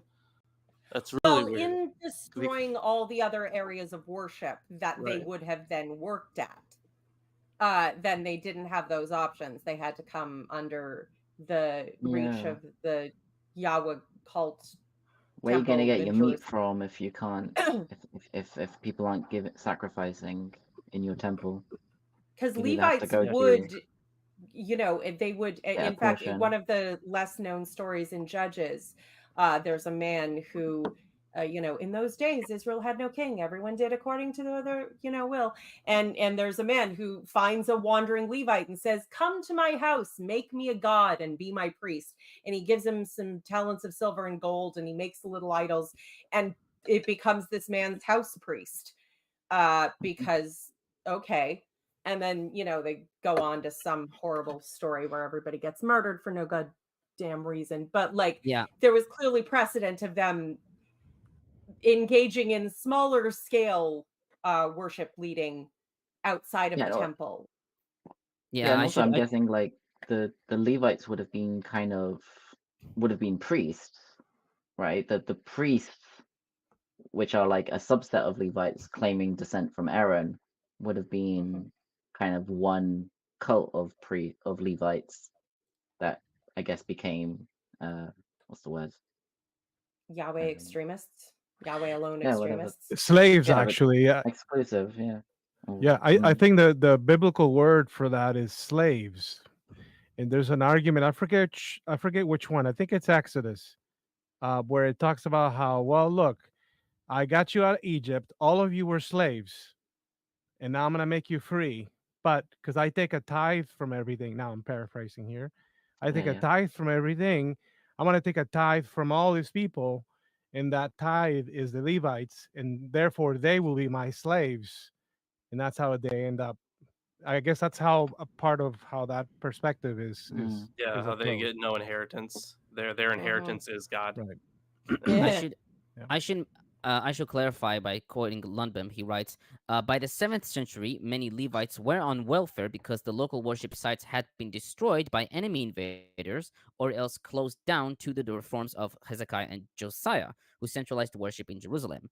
At some point, Levites were deprived of altar duties and the offerings that went with them, even though 18 verses 6 to 7 accords them full rights to administer at Yahweh's altar.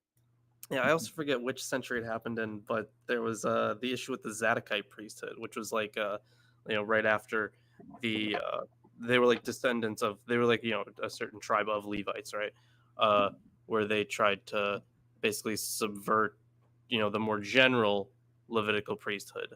But I forget what whose rule that was under. The story of it, I think, is sort of wound up in Samuel, where the high priest that takes care of Samuel, his sons call down a curse on their house by being disobedient, and then they get killed in the battle, and he falls over dead. But it isn't carried out fully that the priesthood will depart from his house until the days of David, when Saul kills a whole bunch of priests for helping David, and only one of them, I think, escapes. And then he runs off to David's merry men in the desert and lives with them until David comes back and reigns. And then ultimately he's killed by Solomon for potentially backing his brother in the race for inheritance of the crown. Okay, well, I just because I remember something with the issue with Zadok, right? So it was actually, it looks like after the first temple was built by Solomon, Zadok was the first high priest there, so the his descendants would kind of claim that that space.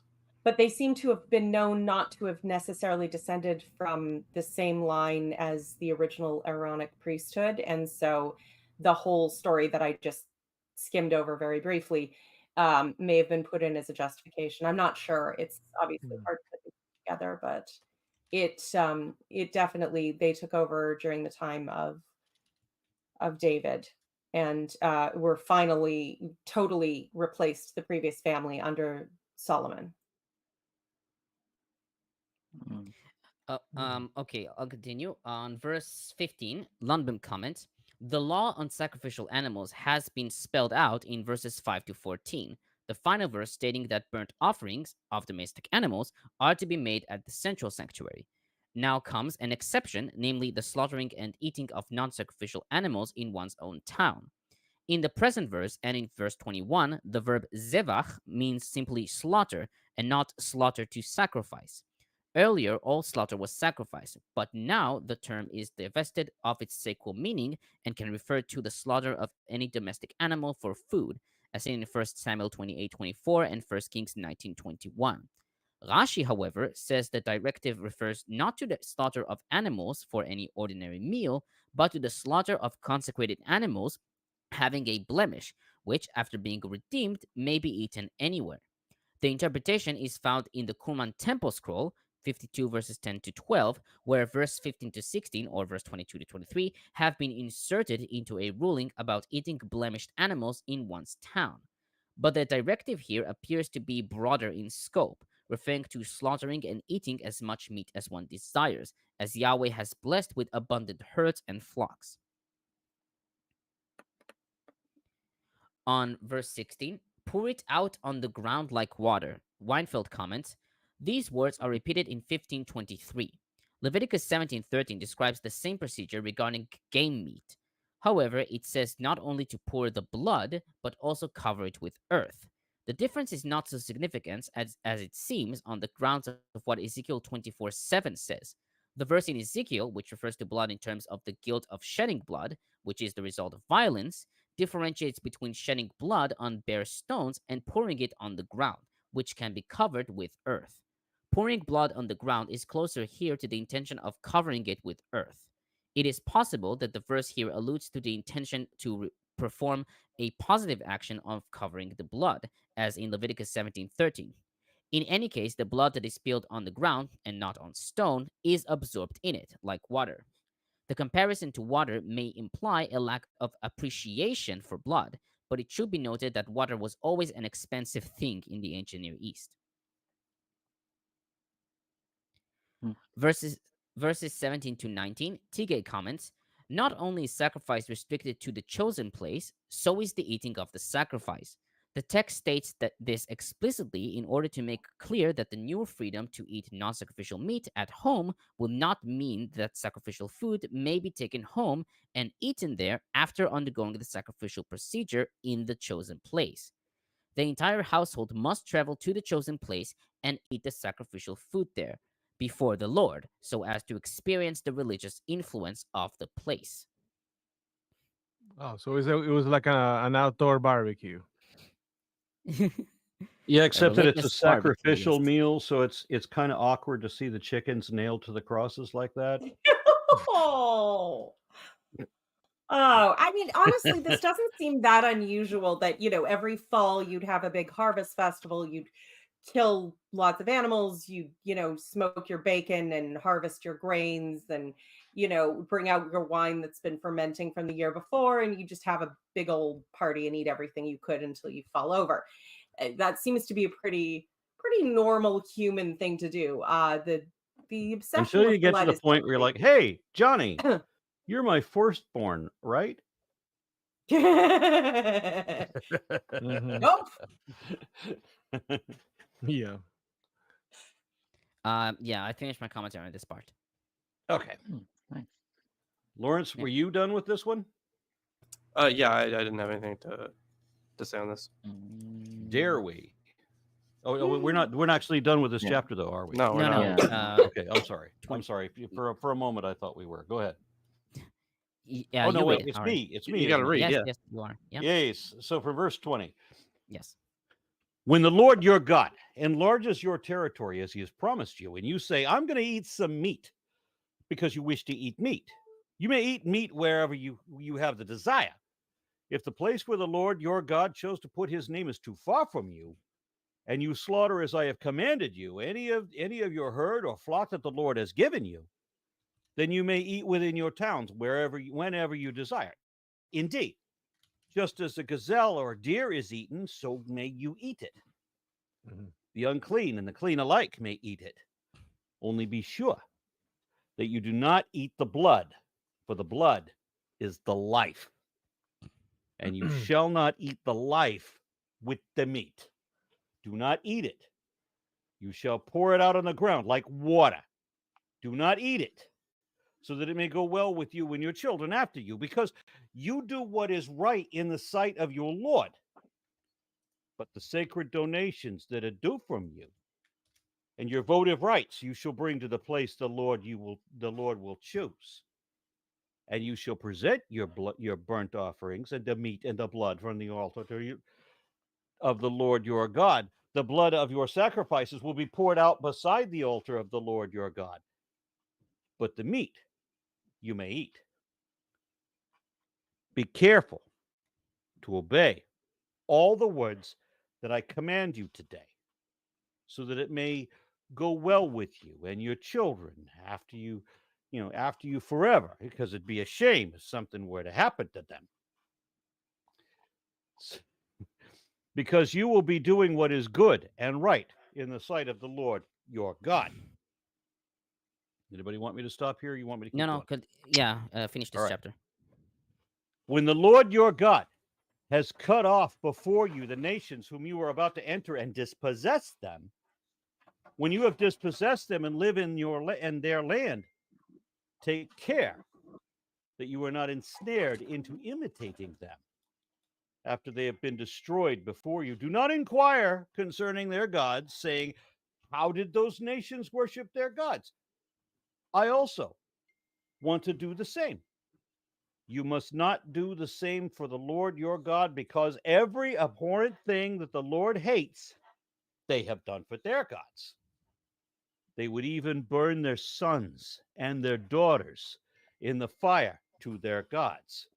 You must diligently observe everything that I command you. Do not add to it. Oh yeah, Do not take anything from it. You may kiss my ring. yeah. So the last verse in the Hebrew Bible is actually verse 13:1. Which is weird. Yes. Why did they do that? Yeah, as Christians, I guess. You know what? Honestly, looking at 13:1, I think the Christians might have had it right, because it starts to get into Yeah, false prophets. Yeah. there's also a paragraph break after that verse.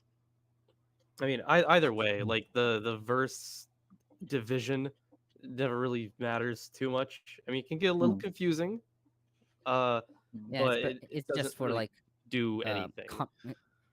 it's not comfortably. I forgot the word. Continuity? Accessibility. Yeah, I don't know. Yeah, the like last Just to if few you're make it looking up, read. like if you're Just looking make up it something. clear. Yeah. Yeah, Most of make the it breaks, clearer. Like, most of the differences, I tend to think the Jews have it right. This one, I'm pretty sure the Christians do, because the false prophets. I mean, the still hold- chapter they go number, into a the whole- Seems like chapters it, yeah. in the Hebrew Bible are mostly based on the Christian one. There's only a couple of places where they've moved some verses around. The Right. more But traditional Which Jewish, often are more sensible.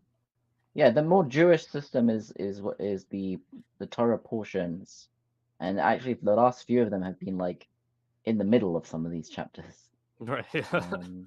mhm. Like yeah. What was it? Okay, The last one was go ahead. Ra'eh, I think, and it starts in I mean, it could just be that 11:26. it could just be that verse 1 is a seam. You know, one of Mm. those seams between Yeah. one chapter and the next that was added later. A gloss, yeah. Yeah, it's possible. So my one big note here is, of course, on the burning of sons and daughters, right? So would have taken place in the Valley of Ben Hinnom, right? Which is also Gehenna, and of course this is mostly linked to like Manasseh for the most part, Mhm. but that was probably a much later polemical thing, anyways. I'm gonna have a lot of stuff once we get to Manasseh. Mhm. But yeah, this would be kind of a reference to that history of child sacrifice. Which Mhm. again, chapter. It is something that Israel loves to accuse other people of as an excuse for genocide, but evidence suggests its hands are not entirely clean in that area, even according to the text. So Yeah, okay. judges should come with a trigger warning. Everything in judges True. is horrible. Just everything. Always assume everything terrible will happen. Drink if you need to, tap out if you need to. All of the bad things happen in judges at a rate that is like horrific and almost. Yeah. It's one of my favorite books of the Bible. It is very bloody. It is awful. Yeah, I love it. It is. It's certainly more narratively interesting than the majority of what we're reading right now Sure, with the law and the sprinkle the blood and pour out the blood, and God is really into blood. But see, Because of that, I especially always that think- scene where the bad guys all start singing, "I'm singing in the rain." Ah! I have this issue with ancient literature, and not enough people die in it. Because in order to keep me interested, people need to continuously die. Like in the, I think the Iliad fucking sucks. It only starts to get kind of good halfway through when people start dying, and then basically You mean when Achilles is the all king like they kiss and make sacrifices up. his daughter? Yeah, like that. Like To they such heights of evil are men driven by religion. true. But yeah, the thing is, I was so disappointed by the ending of the Iliad because I was like, no, you don't stop Achilles, keep killing. Oh man, it could be way more exciting. Hey, Okay, I'll- How does the Iliad end? And then he woke up? Well, I mean, no. So it ends with And with you a were there, funeral. and you were there, and you were there. It ends with a funeral to Hector. But it like right before that, it's Paris getting back Hector's body. Okay, I'll start my commentary on verse 20. When the Lord your God has enlarged your territory as he promised you. Lundbom comments, the idea is expressed in Deuteronomy that after Israel comes into possession of the land, Yahweh will enlarge its borders, as seen in 7:22 and 19:8. What follows is then a repetition in greater detail of what verses 15 to 16 said about slaughtering and eating non-sacrificial animals in one's town, it now being clear that this will occur only after Israel has expanded its territory. Expansion did take place, but not to the extent envisioned. In the 7th century, the idea of territorial expansion was revived as Josiah moved into the former northern kingdom following Assyrian withdrawal. On verse 21, to put his name, Nelson comments, the verb seem put in the centralization formula of verse 21 and also 1424 offers a more common equivalent for the unusual shechem, make dwell of verse 11, and perhaps puts more emphasis on the original act of election. Seem is the verb used by the Deuteronomic historian, as in 1 Kings 9:3, 11:36, and 2 Kings 21 verses 40 and 7, and appears to be a later clarification of the more obscure formula using shechan. The citation formula of verse 21 is a puzzle. Just as I have commanded probably refers to the permission, but not really command, of verse 15. Yeah, because I think I had mentioned that in our last episode, where it seems like Deuteronomy is trying to downplay some things that you read a little differently, like in Numbers, and one of those is the how the temple is not really housing the Shekinah of Yahweh, but rather just a place where He decides to put His name on it. So it's sort of like again, kind of downplaying some of that mysticism and some of the other stuff that may seem like controversial, perhaps, to a priestly. I don't know. Yeah. About you may on the same verse, you may slaughter animals as I have commanded you. Weinfeld comments, at first glance, it seems that these words are directed to what was said in verse 15. However, Milgram notes that the phrase as I have commanded you refers to an obligation, whilst verse 15 talks about permission for secular slaughter. Moreover, using the phrase as he commanded, Deuteronomy refers to godly laws that were given in earlier sources. For example, 5 verses 12 to 17 refer to Exodus 20 verses 8 to 12. The verse intends to say that secular slaughter must be done in the manner of sacrifice slaughter.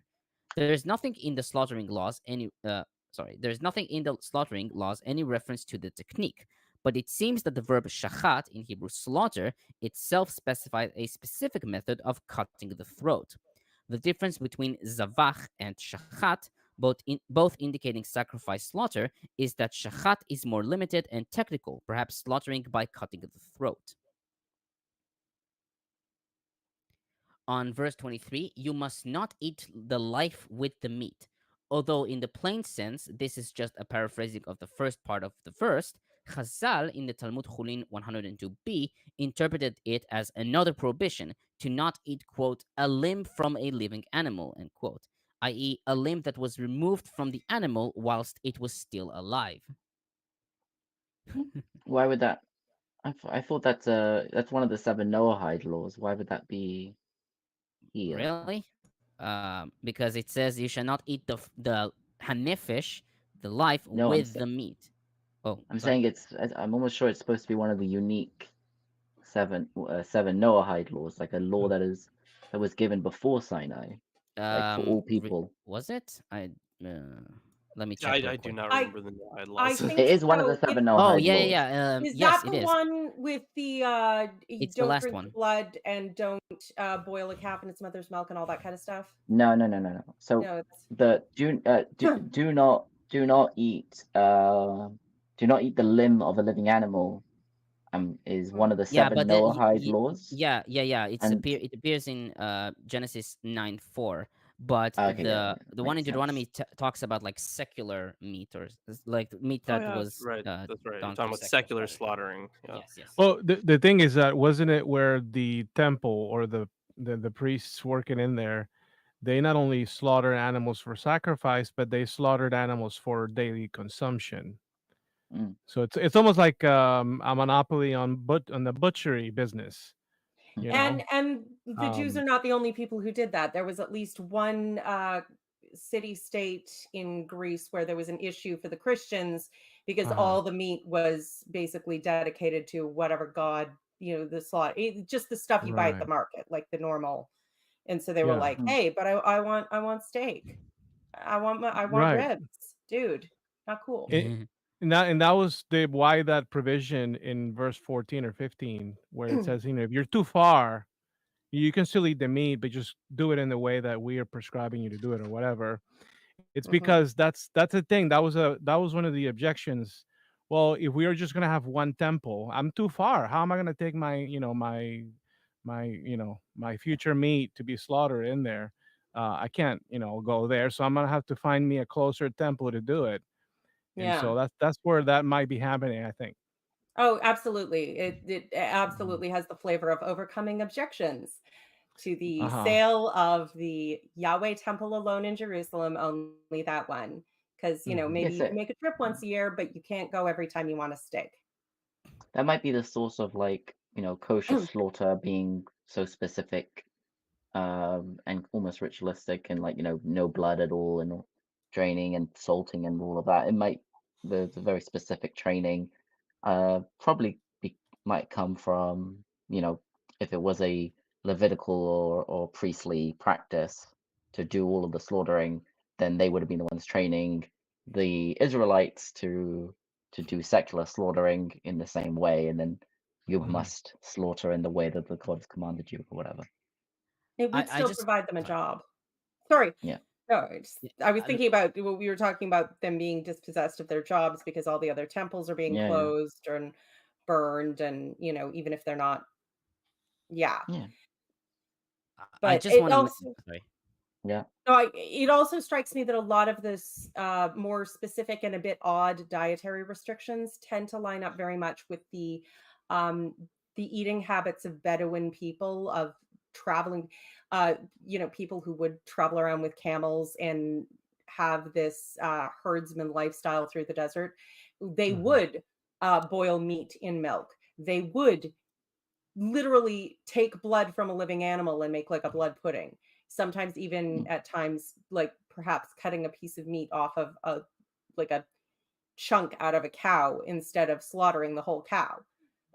So these are practices that which considering that they they depict Abraham as this Bedouin is perhaps a trifle ironic. But nonetheless, there definitely seems to be some overlap there. And it also speaks of that ancient superstition that somehow there's this life in the blood. I don't know if they Yeah. were just sort of rationalizing, like if you cut up in a body, you can see how the lungs are very much connected to main arteries and the heart and whatnot. And so somehow this life that's coming from the wind of Yahweh is going inside our body and it's in that blood. And so therefore we must make sure that all that life is out of the animal, before you can consume it, because otherwise you're sort of like eating God in a way. But if you're gonna have the Lord's Supper, that's fine, I guess. So I'm just imagining they must have had access to a lot of hashish and maybe opium. Yeah, it's simple. Blood is magic. And if they shared this with their livestock, then I could just see like cutting little steaks out of the living cattle, and then the animal goes, "Hey." Yeah, the thing about blood, right? Like in the ancient world, like if you don't know about now pretty basic biology, like you're gonna think like, okay, so things with blood are alive, and things without blood are like they're dead, they're inanimate. That's why like the whole there's so much of a polemic against idols, is like they can't see, they can't hear, they're not living.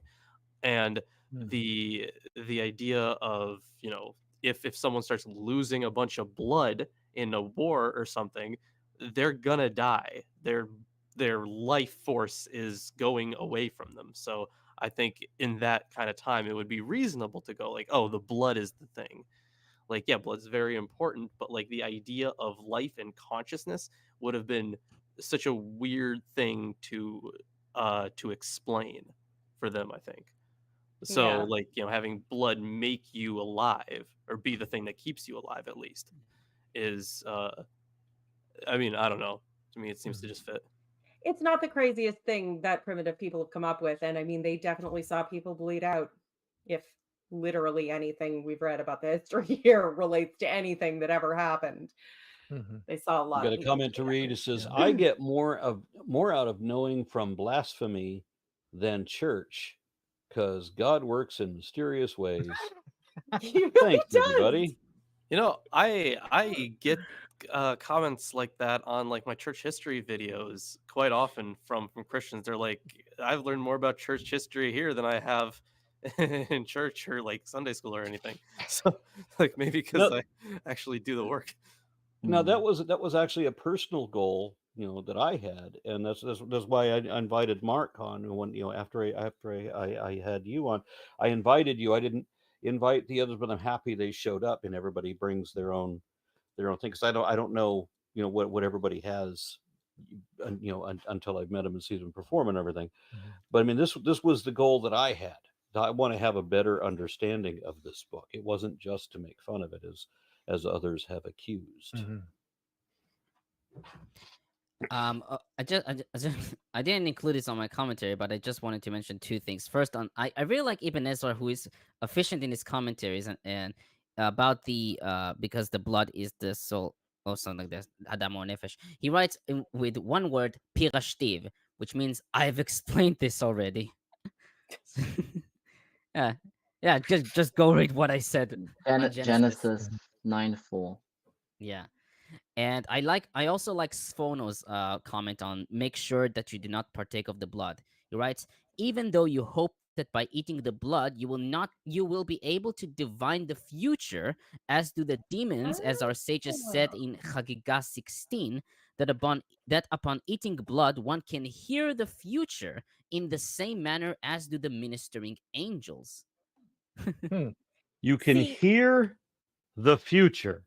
Yeah. Yes. I mean, if you can see it in a vision, Oh yeah, you could hear it too, right? Okay, so I'm just imagining somebody, 2,000-3,000 years ago, and they get a Judas Priest concert listening to the Seashell. Nope, not going. Is that Painkiller? I mean, I mean, I imagine, yeah, I that imagine would. if you were to consume blood in, large amounts in a religious, cultic practice setting, You'd be it a might not fucking all, legend. it might not all be, that healthy, and it might cause you to have hallucinations and stuff. Maybe, I don't know. I Uh, actually You I had think them it would be more. libations. You've heard of those? Yeah, where you pour That's out the normally the drink wine. offering. Yeah, you mix it alcohol as well. Why not? I just realized it would probably be more dread of the future if they heard "achy breaky heart." Ew. Ew. Blah. Okay, on verse 27, Tigay Oh, comments. Oh, sorry. no, Is it 27? I didn't realize you had more. Okay, keep going. Yes, I do have more, unfortunately. Okay. Verse 27, Tigay comments. The essential Uh, we lost your audio. Did you cut out? Yeah, I thought my computer like fucked up or I something. thought so it was my computer. I did too. Samir, come back. He ran out of commentary, I guess. God, God, Not possible. God struck him down because he said, "Unfortunately." Somebody rubbed the crystal ball. Let's get him back. I'm back. I'm sorry. My internet fell for a second or two. I wanted to message on YouTube on my phone, but Oh, I yeah, see, okay. now it's back. Okay, I'll repeat Okay. that again if you didn't hear. On verse 27, Tigay comments, the essential difference between the burnt offering and the other sacrifices is that the flesh of the former is burnt, while that of the latter is eaten by the offerer and the priests, as seen in 18:3.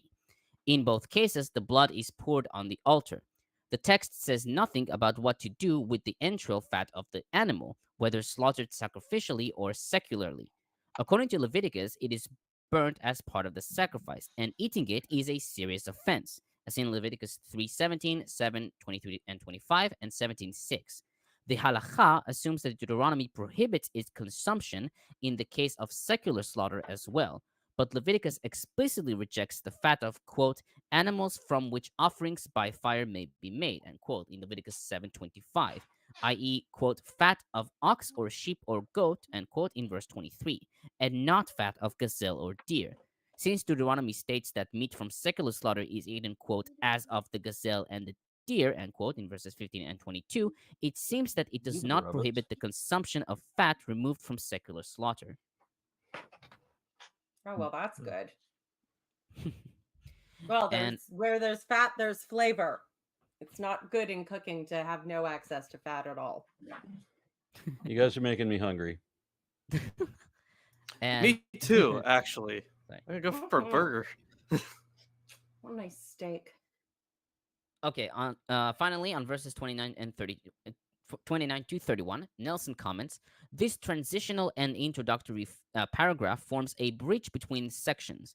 Verse 30 picks up be careful from verses 13 and 19. The question cited in verse 30 about how to serve God points to directly to the three situations described in the next chapter.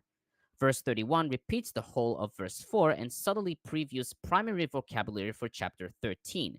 Repugnant, as seen in 13:15, which is in the Old Testament 14, burn with fire, 13:17, which is 16 in the Old Testament, and sons and daughters, 13:7, which is 6.